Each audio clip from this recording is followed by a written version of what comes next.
दोस्तों ये बात आप और हम सभी जानते हैं कि भारत और न्यूजीलैंड के बीच 3 मैचों की T20 सीरीज खेली जा रही है और अब ये सीरीज तो और भी ज़्यादा रोमांचक हो चुकी है क्योंकि भारत ने दूसरे T20 मुकाबला जीतकर इस सीरीज को 1-1 की बराबरी पर लाकर खड़ा कर दिया है। हालांकि दोनों मुकाबले बहुत ही रोमांचक रही और इस मुकाबले में भारतीय टीम ने जहां पहला मुकाबला हारा तो वही दूसरा मुकाबला हारते हारते बची।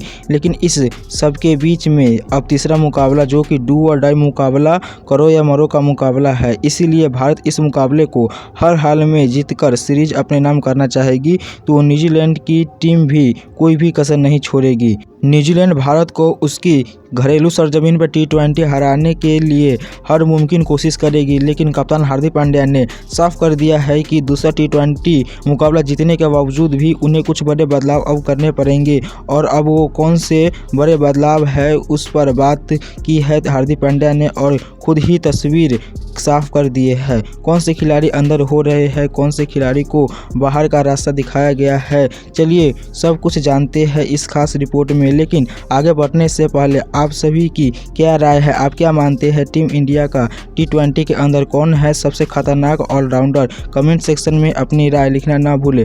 तो दोस्तों भारत और न्यूजीलैंड के बीच 3 मैचों की वनडे सीरीज के बाद अब 3 मैचों की T20 सीरीज खेली जा रही है, जिसका अंतिम और निर्णायक मुकाबला अभी खेला जाना है बाकी है।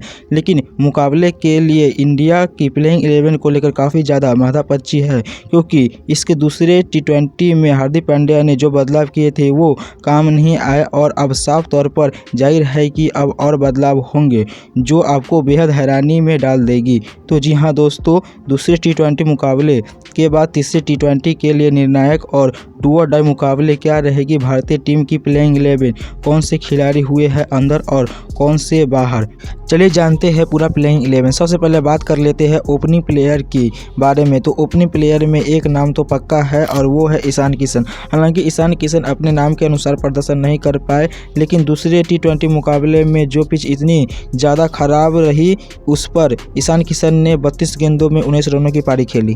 दोस्तों कहा जा सकता है कि एक मैच विनिंग पारी भी रही थी क्योंकि 32 गेंदों पर 19 रनों की पारी T20 फॉर्मेट में एक खराब पारी नहीं कही जाएगी, लेकिन फिर भी मुकाबला को जिताने के लिए महत्वपूर्ण पारी थी। ईशान किशन आक्रामक रवैया के साथ अपनी बल्लेबाजी कर सकते हैं। T20 फॉर्मेट में खास तौर पर खतरनाक बल्लेबाजी करते हैं, इसीलिए कहा जा सकता है कि ईशान किशन अपना अलग रुतबा रखते हैं। ईशान किशन भारत के प्लेइंग 11 में जगह तो पक्की कर लिए है, लेकिन इसके साथ कौन होगा उनको लेकर अब क्लियर हो चुका है। पृथ्वी शॉ की एंट्री होने वाली है। जी हाँ दोस्तों, पृथ्वी शॉ एक कमाल के बल्लेबाज है।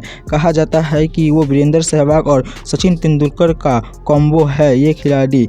लेकिन आपको बता दें कि जो शुभमन गिल है वो खराब फॉर्म से जूझ रहे हैं और ख़ास तौर पर T20 फॉर्मेट में, क्योंकि वनडे में उन्होंने दोहरा शतक लगाया और शतक के ऊपर शतक लगाया। न्यूजीलैंड के खिलाफ एक बहुत बड़ा रिकॉर्ड बनाया, वनडे सीरीज की सबसे बड़ी पारी खेली थी। लेकिन इन सब के बीच में T20 फॉर्मेट में खराब फॉर्म से जूझ रहे हैं, इसीलिए अब तीसरे T20 मुकाबले में पृथ्वी शॉ की भारतीय प्लेइंग 11 में एंट्री होगी और पृथ्वी शॉ को अपने बल्लेबाजी से शानदार परफॉर्मेंस करके दिखानी होगी। तीसरे नंबर पर नाम राहुल त्रिपाठी का आ जाता है। हालांकि राहुल त्रिपाठी भी अपने 2-3 T20 मुकाबले में अपने नाम के मुताबिक प्रदर्शन तो नहीं कर पाए हैं और ख़ास तौर पर न्यूजीलैंड के खिलाफ तो बहुत ही खराब फॉर्म से गुजर रहे हैं। राहुल त्रिपाठी ने 18 गेंदों पर 13 रनों की पारी खेली, जो कहा जा सकता है कि इतनी बड़ी पारी नहीं थी कि भारतीय टीम के लिए मैच विनिंग पारी कहे या T20 फॉर्मेट में आप इनसे अच्छी पारी की उम्मीद कर रहे हैं। राहुल त्रिपाठी एक आक्रामक रवैया रखते हैं, साथ ही एक बहुत अच्छी और विस्फोटक पारी खेल सकते हैं। टीम इंडिया के लिए तीसरे पायदान पर जब से विराट कोहली गए हैं तब से वैसा कोई खिलाड़ी नहीं मिला है जो उनकी कमी को पूरा कर सके। चूँकि राहुल त्रिपाठी आखिरी और निर्णायक मुकाबले में खेलेंगे तो वो कोशिश करेंगे कि आखिरी T20 मुकाबले में वो अपना छाप छोड़ सके और इसलिए उनका खेलना तय है।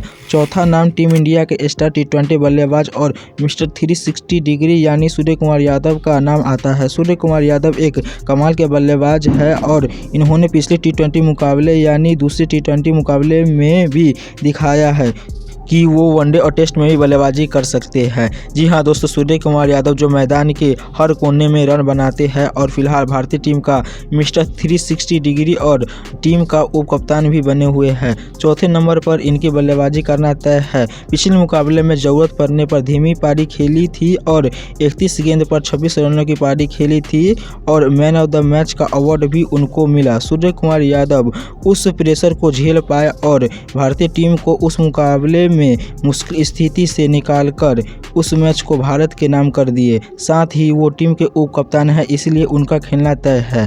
नंबर 5 पर कप्तान हार्दिक पांड्या का नाम आता है। जी हाँ, तो कप्तान हार्दिक पांड्या है और इसमें कोई दोहराय नहीं है कि वो एक बहुत ही बड़े खिलाड़ी है। हालांकि दूसरे टी20 मुकाबले में भारत की जीत के लिए महत्वपूर्ण योगदान भी इन्होंने दिया और 20 गेंदों में 15 रनों की पारी खेली। पारी तो धीमी थी, लेकिन टीम इंडिया के जीत के लिए यह पारी जरूरी थी। धीमी पारी की नीड थी, वो हार्दिक पांड्या ने दिया। बल्लेबाजी से जरूरत पड़ने पर आक्रामक पारी भी खेल सकते हैं और ऑलराउंडर प्रदर्शन करते हैं। फील्डिंग में बेस्ट एफर्ट डालते हैं और गेंदबाजी भी करते हैं।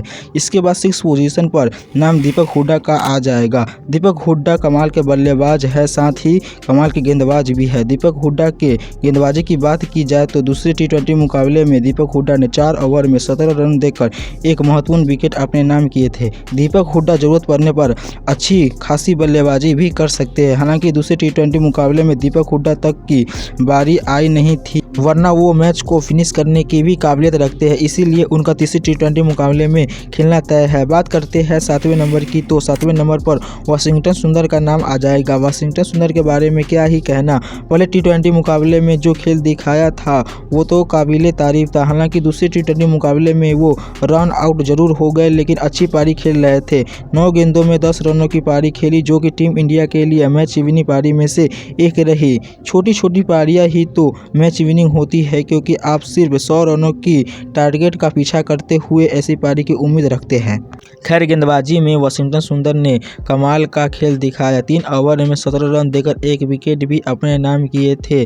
इसके मुकाबले में कुल मिलाकर 7वें पायदान पर वाशिंगटन सुंदर तय है। अब बात करते हैं स्पिन डिपार्टमेंट की, तो नाम कुलदीप यादव का तय है। 4 ओवर में 17 रन देकर एक विकेट इन्होंने भी लिया दूसरे टी20 मुकाबले में, और खैर ये अपने हर मुकाबले में छाप छोड़ रहे हैं। भारतीय टीम के तीनों ही फॉर्मेट में अच्छी गेंदबाजी विकल्प बनकर सामने आ रहे हैं, इसीलिए कुलदीप यादव का लगातार खेलना तय है। अब बात करते हैं गेंदबाजों की, जिसमें तेज गेंदबाज, क्योंकि वो पिच स्पिनर को मदद करी, इसीलिए युजवेंद्र चहल को खिलाया गया। लेकिन बदलाव ये भी हो सकते हैं कि अगले मुकाबले में चहल को बाहर बैठना होगा और अब चहल के जगह पर टीम में एंट्री होगी उमरान मलिक की। जी हाँ दोस्तों, उमरान मलिक की जो कि दूसरे टी20 मुकाबले में बाहर बैठे थे, उनकी वापसी तय है। इनके साथ अर्शदीप सिंह का नाम भी प्लेइंग 11 में तय है, जो दूसरे टी20 मुकाबले में थोड़े अच्छे दिखाई दिए।